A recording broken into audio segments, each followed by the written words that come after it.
fam! My name is Del and welcome to my vlog!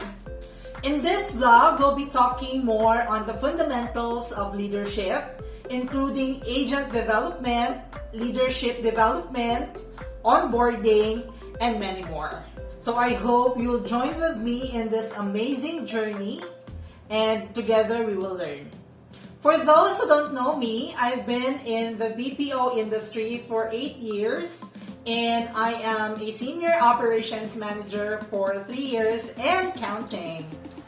My main goal in doing this channel is to help individuals to achieve their goals and to be successful in their career, especially in the BPO industry. So, let's begin. So the first topic in our vlog is more on how to onboard a supervisor when you are a promoted or maybe you're new in a team.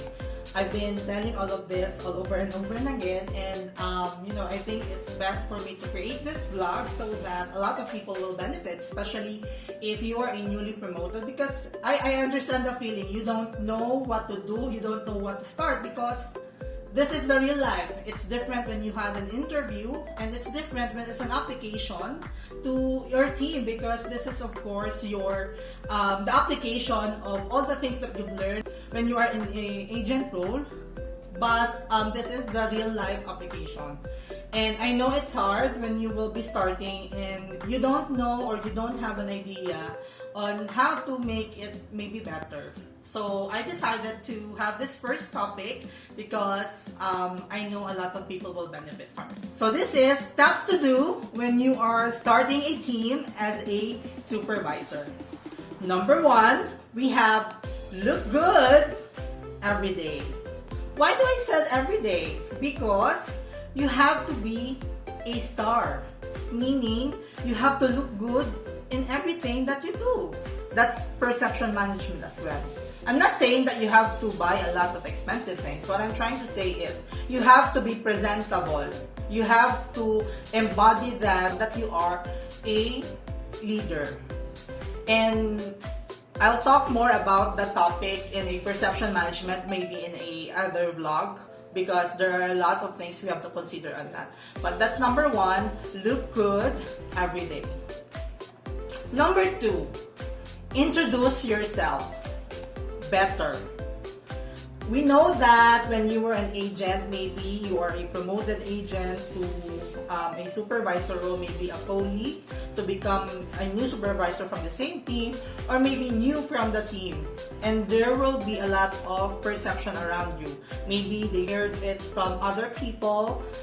Maybe it's somehow, first impression. So we have to erase that one and you have to create your new one by, of course, perfectly introducing yourself. You maybe start with a presentation, a visual of who you are, and also you should make sure that you will include the personal touch in your introduction. You have to include there maybe your hobby, what are the things that you like, what are your maybe status, what may be things that you don't like, or something interesting about. Why I am promoting that? It's because people or the agent know, or the agent wanted to know about you, especially in the personal level, because you will be their supervisor and they want to know you more. So let's give it to them. And of course, you should do the same as well to your agents. Alright, number 3, know your team. This is more than the name. This is to know their personality. When you know your team, it is the best way to get their buy-in. Meaning, if you know how to inspire them, then it will be very easy for you to get their buy-in to, of course, direct them in the goal that you want the team to go. Also, if you know your team, you will manage them better, because you have the idea on how to make it better or how to approach them. You will be able to know as well how to handle them, their personality, their character, their inspiration in life. You know how to attack them in such a way that they will appreciate you. And I suggest if you're a new supervisor, there are a lot of personality tests in the internet, and these are for free.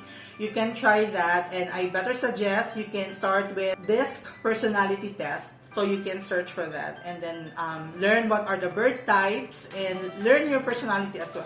You take the test and then know your personality as well, and then let the other agents take the personality test so that you know how to manage them. Maybe I'll discuss another topic about the personality test in some of my vlog. Number 4, set expectation. So when we set expectation, we need to, of course, discuss the goal to the team. What's really your goal? Is it more on numbers? Or maybe this is on the behavior development of your agents? So that's the thing that you have to know. Second is, you have to really explain why. You should not put a goal and then we don't know the why around it. So you need to make sure that the people or your agents understand you, why you are doing that. Ask their expectation too. So when we set expectation, you should reciprocate it. You have to ask individual what are their expectation to your leadership. Or maybe you will understand what they wanted as well. And then lastly, it's the communication is the key for better setting of expectation. Because once anything might affect the team, you should communicate it to them. And not that they will learn it from other people, because it will really break their trust to you. You need to be transparent to them and be the first person to inform them whatever it is. Number 5, identify performance group.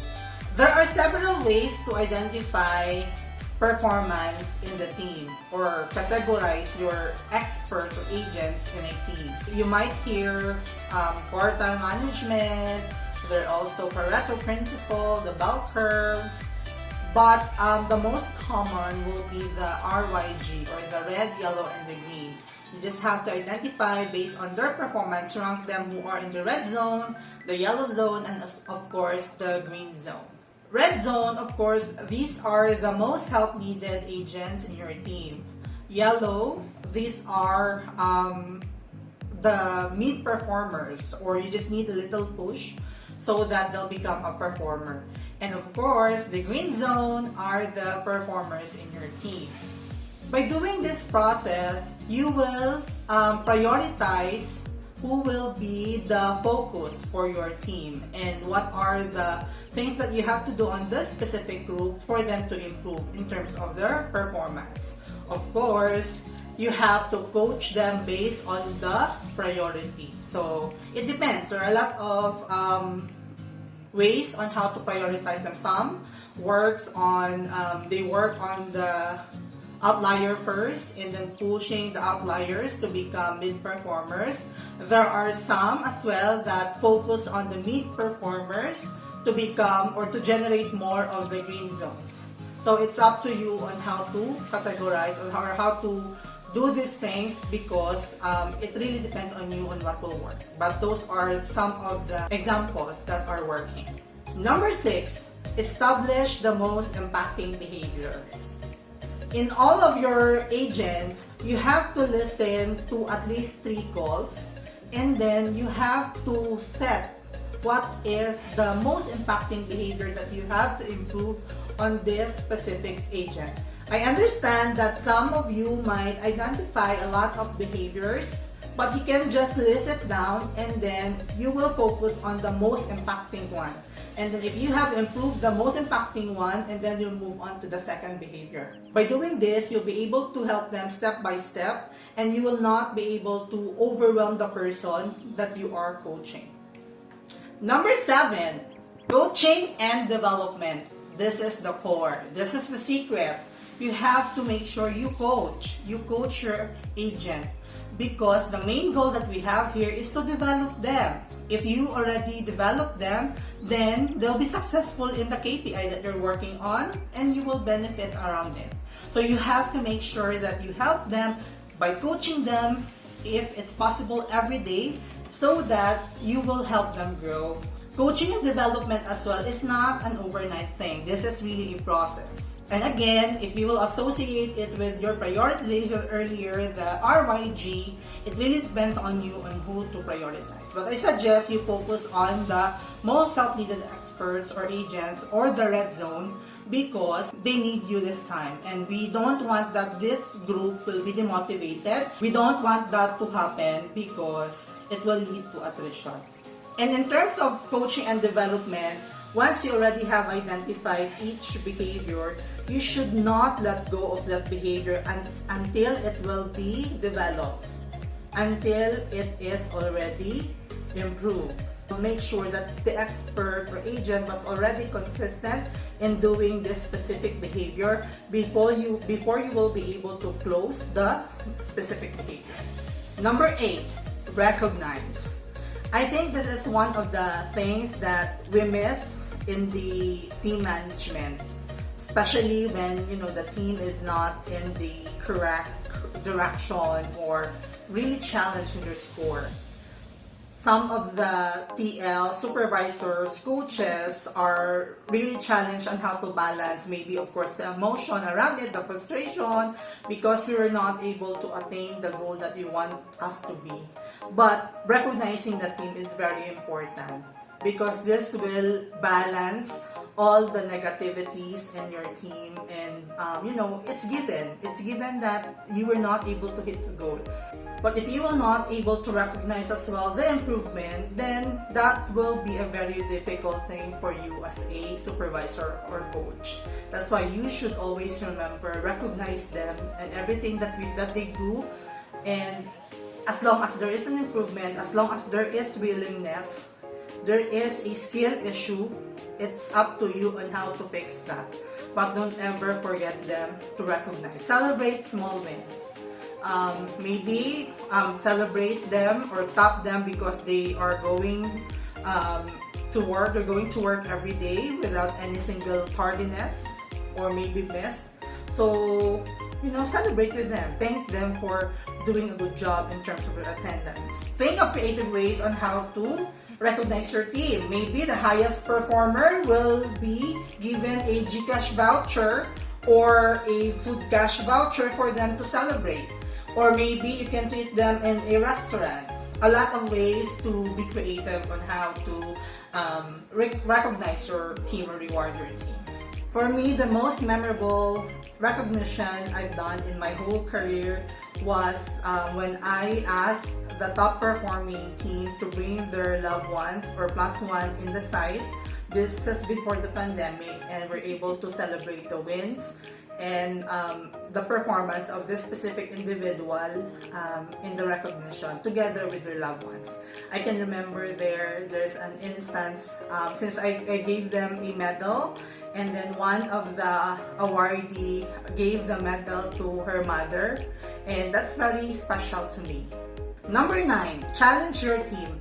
Make it to the point that your team will be excited to work, something that they will be motivated to work.